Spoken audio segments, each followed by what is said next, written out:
let's just start with your name and job description. Okay, so my name is Kelly Bender. My title is a coordinator of campus community harm reduction initiatives.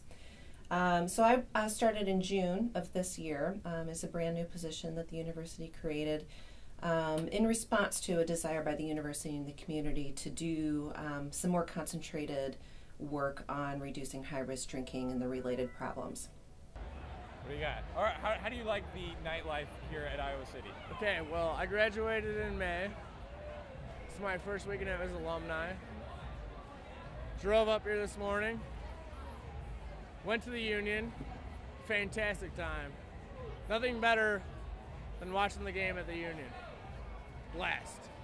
So lots of universities have a person who's sort of in charge of these things. It's growing across the country, and as we've realized that high-risk drinking is not just something we should ignore, and research is informing us that it's something we can do something about. It's not an unchangeable, inevitable thing. Went home, not home, to my buddy's place.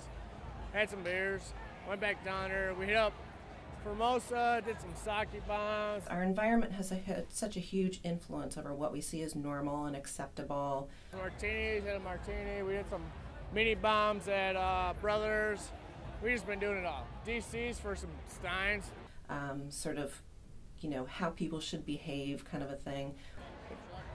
It's a shame that Vito's closed because that place was legit. We get our messages greatly from our environment and our community. All right, so can I just get your names?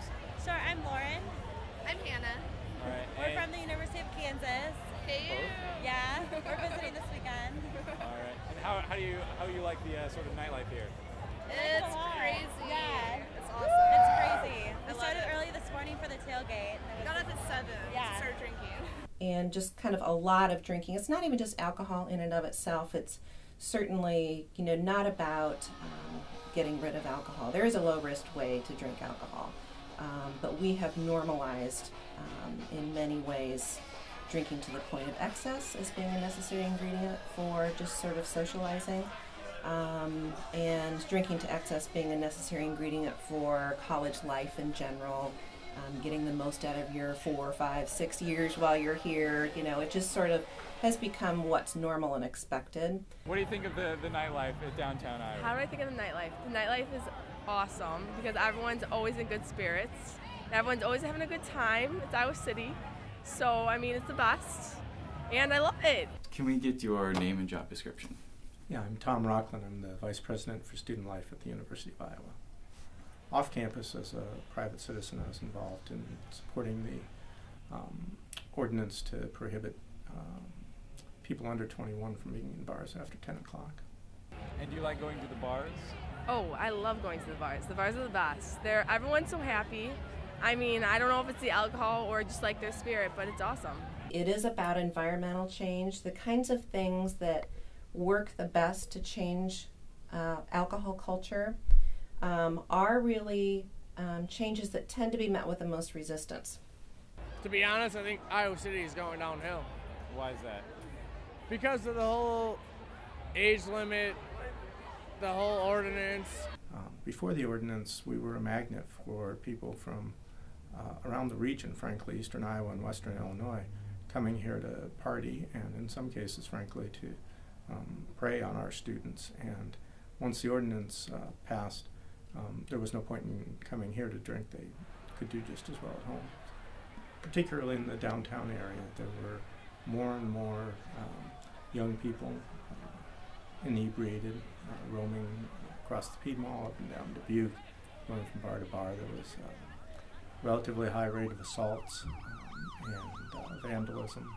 By 9 or 10 o'clock at night, it became unsafe to be around downtown. The school, everyone, they're trying to make it no tolerance, blah blah blah, and it's garbage. Why is that? Because kids go to school to have fun. There are some real benefits that come with drinking. You are going to feel a sense of relaxation. There is going to be a social bit to it. So there are some real positives that, we definitely need to acknowledge. But at a certain point, we go past those positives and start exposing ourselves to the negatives. And that point is probably much lower than than people who are high-risk drinkers would like to think that it is, unfortunately. So you guys should come out, whoever this is to, and you're going to have a good time, basically. And you said you sort of went to Iowa. Yeah. What was sort of your college experience like, and how it relates to maybe the college experience now? Yeah, well, I'm not a college student now, so, my experience, I think, is similar to a lot of college students' experiences. And one of the reasons that I feel so passionately about what I do, because now I have the benefit of hindsight,